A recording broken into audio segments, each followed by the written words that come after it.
Toyota just gave us a pretty good glimpse of the 2022 Tundra engine. They left out some details though, but I've got a pretty good idea what it might be. Tap that like button and subscribe if you like, and if you've got an older car or truck without a backup camera, you gotta check this out. This is a game changer. Have you got an older car but no backup camera? I've got a solution that is literally a 3-minute installation. Anyone can do it. It's wireless. Step 1, install it behind your license plate. Step 2, take the AutoVox screen and plug it into your cigarette lighter. Then just take the suction cup and mount it on your windshield. And I've partnered with AutoVox to give you a 10% discount on one of these systems. Just click the link in the description down below.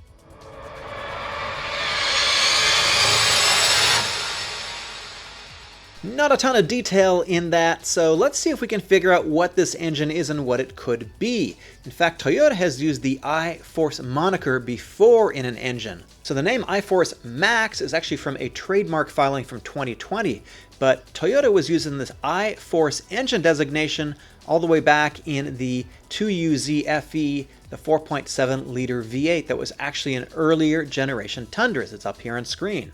This is part of the UZ or UZ engine family if you're from the UK or a Commonwealth country, and the 1UZ and the 3UZ used an aluminum block, but the 2UZ was cast iron, and they used that quite frequently because it was cheaper and I guess more durable. Over here at Tread Magazine, they've got a pretty good write-up on the UZ series of engines from Toyota.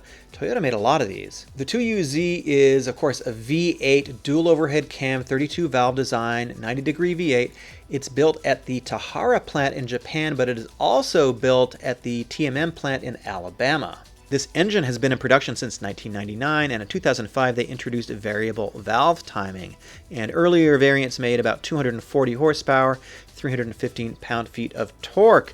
However, the later models made up to 282 horsepower and 325 pound-feet of torque. This is obviously not the engine that we're going to get in the upcoming iForce Max.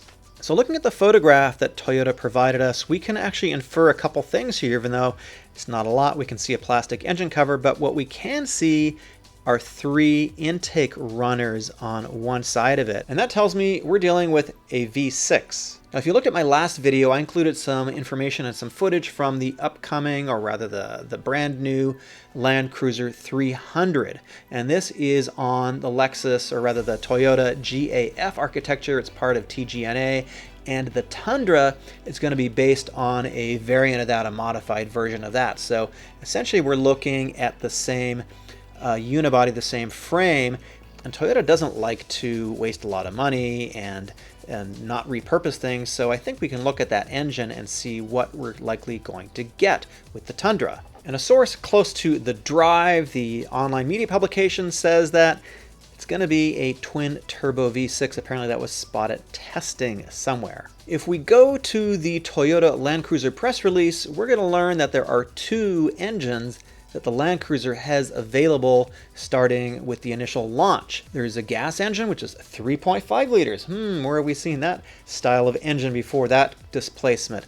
V6 twin turbo, 10-speed automatic transmission. It's a big step up from what they got right now. 305 kilowatts, that's about 409 horsepower, 479 pound-feet of torque. Pretty beefy actually. And then there's a diesel making about 305 horsepower and 516 pound-feet of torque. So on screen is this 3.5 liter twin turbo V6. Looks like the V8 might be going away. That's kind of my guess. I think that's what iForce Max is sort of designating, but I think it is becoming more clear. Well, first off, we know we're going to get 2 separate engines in the Tundra, and I think it's highly likely we're going to get a hybrid, because that's sort of what Toyota does. That's what they're known for, are their hybrids. The question is this going to be a hybrid with a twin turbo V6 making a boatload of power and torque? That would be very, very cool. Or is it going to be more of a mild hybrid, or more of a fuel economy style hybrid? I'm not really sure. I think if there's 2 engines available, I think what we're also learning, this is just my speculation, but I'm kind of inferring, I think we're not going to see a fully electric Tundra, at least at launch. So my guess is we're going to get some kind of hybrid, perhaps as an option, and perhaps we're also going to get a naturally aspirated, or perhaps just the the non-hybridized version of the twin-turbo V6. It's my best guess right now. Toyota's going to keep dropping hints. Let me know what you think, what engine it's going to be. Please check out our sponsor. My name is Eric, and I will see you in the next video.